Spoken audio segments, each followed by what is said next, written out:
The Australian Greens, from the moment of our inception as a political party, from the moment communities came together to combine our efforts in a common purpose called the Australian Greens, have wholeheartedly and without reservation supported the goal of ridding the world of nuclear weapons and prohibiting forever their use.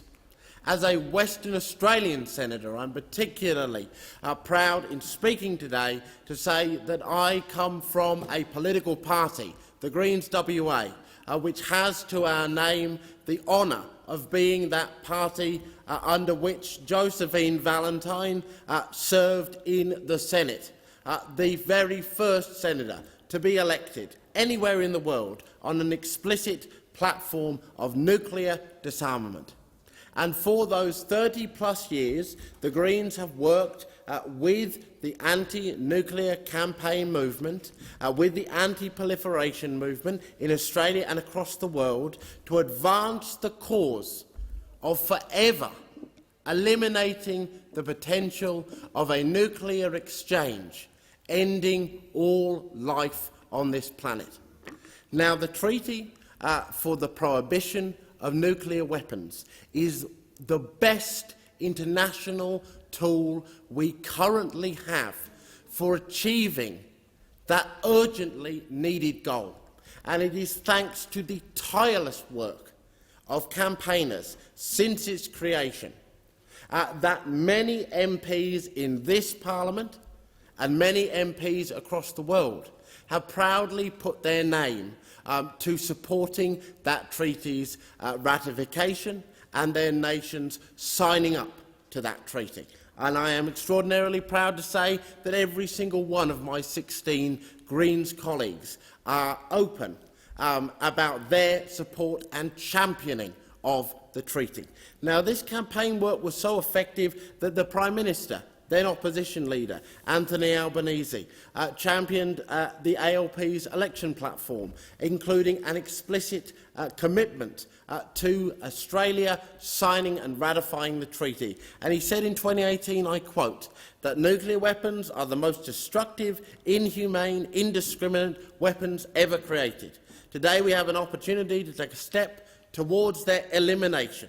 Labour in government will sign and ratify the United Nations Treaty on the Prohibition of Nuclear Weapons. That position has been re-endorsed at each and every subsequent Labour conference.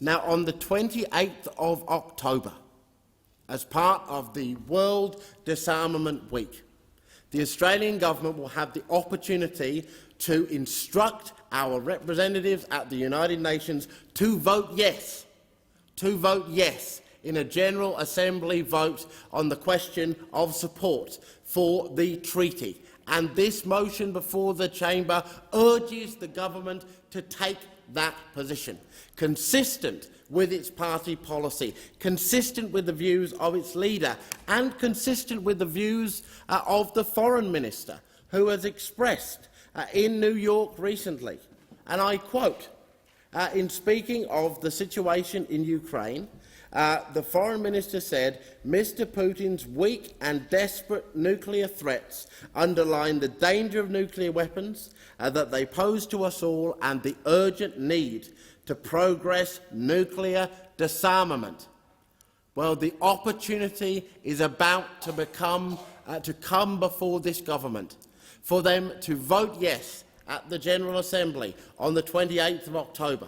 Since coming into office, they have taken only one step towards the ratification of the treaty, the sending of an observer to the first meeting of the parties in Vienna. Now, that was a useful step, but more action is needed in light of the urgency of the issue. Australia must vote yes at the United Nations, and this government must, in line with its policy and platform, sign and ratify the treaty for the prohibition of nuclear weapons.